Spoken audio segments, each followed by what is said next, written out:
Have Vigo, will travel. Does that work? What? You have Vigo, you can travel. What's up, y'all? We are the Cinefanatics. My name is Robert Adams. Oh, yeah, I'm Chris Adams. What? I'm just trying to think of some kind of funny phrase to start this off, just so we could bring people in. Mahershala... No, I can't do anything with that. Yeah. We are doing a review for Green Book. We just got out of seeing it, and we are here to impart our thoughts on this movie onto y'all. Words, yes, I know. How's that eggnog treating you? Pretty good. Happy holidays, guys. Happy holidays to y'all. Yeah, Green Book. So we just got out of this. How do we even want to start this one? Let's talk about. I guess let's just right into it. Let's talk about that story. How's that eggnog treating me? Yeah, I think first of all, the thing that kind of helps with this, and a lot of people might not necessarily be able to pick up on this from the trailer, is the actual history of the Green Book. Like touched on it in a clip or something. Yeah, some advertising. But you might not understand it, and therefore understanding what the Green Book is what kind of helps really lead credence to this movie. Mm-hmm. And the actual Green Book was a guidebook that was published for African American road travelers from like the 1940s through the 60s. I believe this was like referred to like the Jim Crow era. Mm-hmm. So this was basically a guidebook that established to African Americans where were places that they could travel to that were African American friendly. Hotels, bars, restaurants, places they could visit and stay in without fear of being discriminated against. Being safe and all that, yeah. Yeah, so that's the backbone to what this movie is about. This movie stars Viggo Mortensen as Tony Vallelonga. Ooh, good job. Yeah, I was trying there. Let's call him Tony Lip from here on out because that's what he goes by in the movie. Yep. Tony Lip is an enforcer, not really enforcer, more of a bouncer. Bouncer nightclub. At the Copacabana. Yeah. The hottest spot north of Havana. Which New York is north of Havana. Yeah, it is. Apparently we just learned that one tonight. So he's a bouncer there, and he gets hired by a pianist, Dr. Don Shirley, who's played by Mahershala Ali, who wants to go and take a concert tour through the Deep South. This is taking place in about 1962. Yeah. So that's pretty much the key point of this. Should know it is based on a true story. These people are real. This actually happened. Yes. So that's pretty much the story, the backbone behind the movie. I think they did a fantastic job as far as translating that. I mean, granted, I didn't know anything about the real people going into this, but... Yeah, same. I wasn't familiar with the story going into it either. I am one of those that saw the trailer and was like, okay, I'm hooked. And honestly, like, what hooked me was, Mahershala Ali being in it, and I can pretty much watch anything he's in now because I'm just a fan of that guy in general. Luke Cage, Moonlight, he does a fantastic job in everything he's in. He's been a fantastic actor, and I'm on board with almost anything he does. And he actually won the Oscar for Moonlight. Yeah. He wasn't in Moonlight for very long. That should tell you a whole lot. Moonlight was split up into 3 vignettes, basically, 3 acts, and he was only in like the first act. Yeah, for like a few minutes. Essentially, I mean, he plays a very key, important role. Yeah, but yeah. So I mean, that sells me. But what really sold me on this movie was Viggo Mortensen's portrayal of Tony Lip. Yeah, and just how different of a role that was for Viggo Mortensen. Like, if you're used to like Aragorn, you're used to all these other. Captain Fantastic was as a more recent case. You're used to these types of roles for Viggo Mortensen. A little more like I'd say the Daniel Day-Lewis pick and choose which roles you're going to be in. You wouldn't necessarily think that he's going to play like I'd hate to say stereotypical because it was based off of a real guy, but a stereotypical New York Italian individual from that era. Hey, you say something, we gonna bust your lip in. Yeah, terrible accents aside. Hey, at least it's not Dick Van Dyke trying to pull off a Cockney accent. Hey! Poppins. Anyway. Yeah, That's a very different role for Viggo, though. I'm not used to seeing that, and so I was like, you know what? This looks like it's going to be a good time with him in that role. And I really like when actors go that, I would say, beyond the extra mile. They go the full gamut of actually acting, and they transform themselves. They stretch themselves. He put on 40 to 50 pounds of weight from this. He Christian Bale that mug. Yeah, well, the opposite. No, he's done that too. Because Christian Bale went the machinist, like, really stick thin. Have you seen the previews for the Dick Cheney movie? Oh, that's right. Yep. Yeah. So the fact that, like you said, you look at him as Aragorn, and like how like just brooding he was, he had the beard, the long hair, very sweating. Shakespearean. Yeah, and now you look at him like, hey, I got some weight. Would you like some fried chicken? Yeah. I mean, it's absolutely amazing, and I really like it when an actor puts themselves that much into a role like this. Want a pack of smokes? And we're gonna stop. That's just not right. Yeah. So here's the thing about the two of them, though, like. The chemistry between both of them in the movie, which the whole movie hinges on that chemistry, because the whole movie's about their relationship, so to speak. It's their story, and so the movie hinges on their chemistry. And honestly, the movie's runtime was like 2.5 hours. I could have watched another 10 hours of them just interacting. Their chemistry was absolutely perfect for what this movie needed. As we were walking into the theater, of course, I took a picture of the poster outside the theater room that showed the runtime, and I put the poster up on our Instagram and whatnot. And that's where it showed the runtime, and we're like, oh, 2.5 hours. Okay, both of us were equally like, okay, we're interested in this movie because of the trailer, but 2.5 hours, that's going to be a sit. I would have to say that 2.5 hours just flew by. That was awesome. That was not planned. That 2.5 hours just flew by, and like I said, I completely agree. I could have watched a lot more of their interactions. In fact, if there's like some kind of outtakes or something on the DVD Blu-ray, that'd be great. Just their back and forth while they're driving across the country and whatnot was just that's what really made the movie, and I loved that. Yeah, and it had to too, because I mean, you're watching their friendship grow from Tony, who is to the African American people, given that time. And then you had Mahershala, I actually said his real name. You had Dawn, who's actually kind of used to it, but he's used to it in a different way. Yeah, he has a different approach to it. He doesn't let it get to him, but it does get to him. He's basically trying to challenge himself, so to speak, to face it head on.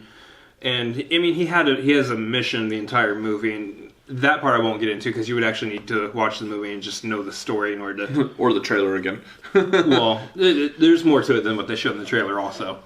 So, I mean, there's a lot going in there where, he's got a line of reasoning for having a tour happening in the South, and it's a really good line of reasoning, and it really plays out very well by the end.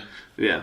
I think the thing we really have to touch upon, other than the story, is the acting. And we kind of already dipped our toes into the subject here, but the acting on both of them is phenomenal. They are both Oscar Award nominees, should be. Yes. For this movie, if they're not both nominated for something, the question becomes or do they both get Best Actor, or who gets Best Supporting Actor? That's a good question.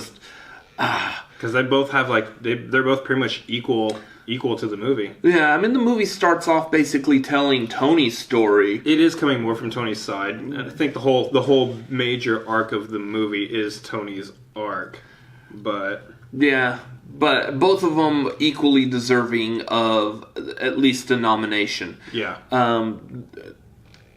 That being said, I mean, if you look at the director on this is what really shocked me, was going back and looking that this was actually directed by Peter Farrelly.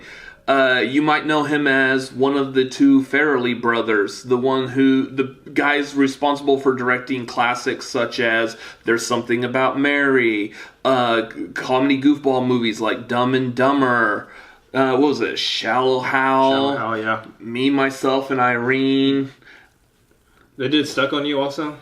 I believe they bunch did of Stuck on You. goofy comedies in The Heartbreak 90s, Kid, yeah. 90s, early 2000s. So they're known mostly for just goofy comedy movies.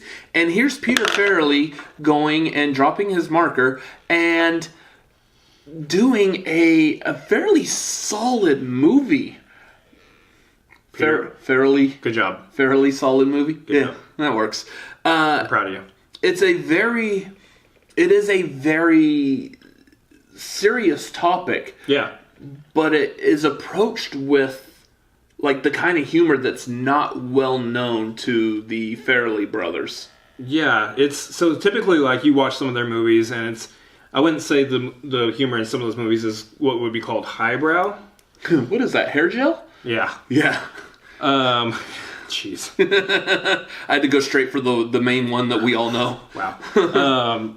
However, in this movie, it really plays well. It really breaks up the tension and the drama, the different drama set pieces in the movie. It really you get those moments of high intensity, like there's racial stuff happening right there, and then once that scene is over, all right, let's bring you back into who these characters are and how they play off of each other.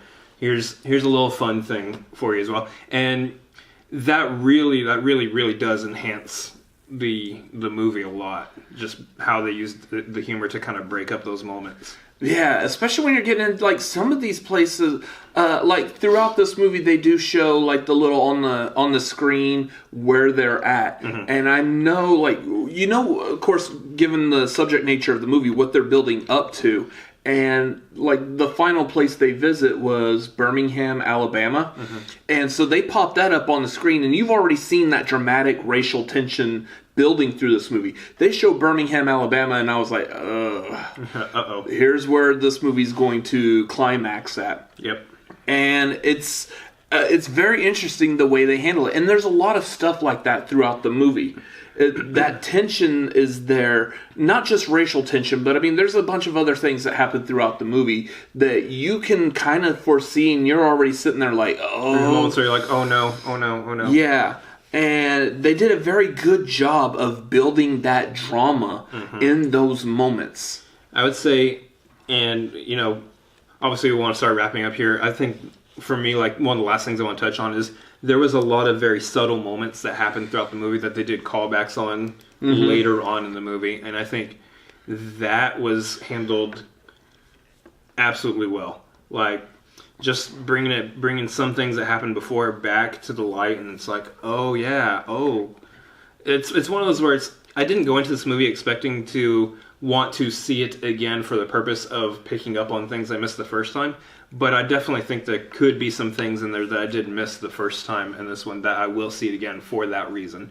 Honestly, this is going to be one of those movies, though, that I do buy and own in general. Yeah, this movie has a lot of rewatch value just because it is a good movie. It's a good story. It's a really good story. So overall, I know we've been saying all these positive things about this movie already, so you could probably already take a guess as to where our overall... We hated it. Yeah, it's a disgusting movie. Just how dare they? You can guess where our opinion is shifting for this. So if you want to go ahead and rate this movie... Well, I think the Academy Award season is coming up, right? Yeah. So it's only fair that a movie of this caliber be rated, for me, 5 out of 5 Oscars. Very clever. Yeah, that's true. And first of all, I'm going to agree. 5 out of 5 Oscar trophies. This movie's going to win all the Oscars. This is very high up on my movies of the list here. Yes. For good reason. For both of us, that was probably one of the first things we talked about leaving the theater is where does this movie sit in our top movies of 2018 it's high that we've been keeping track of ever since the beginning of this year to have a more well-rounded list come the end of this year, which we're quickly approaching. And yeah, this one is definitely up there. Yeah. So I definitely expect to see this at the Oscars in major fashion.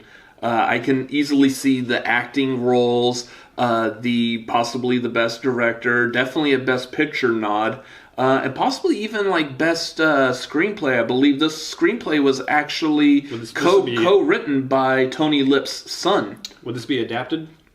It's a true story. I don't know if that qualifies as adapted. I can't remember. I think if it came from a book, if they actually wrote a book about this first and then adapted, I don't think they did. You can probably correct us in the comments. And we'll look it up afterwards. But I think it was, but I am not 100% sure. I don't think it was. Feel free to let us know if you know for sure. Was it adapted from a book? Green Book was not adapted from a book. Oh my gosh.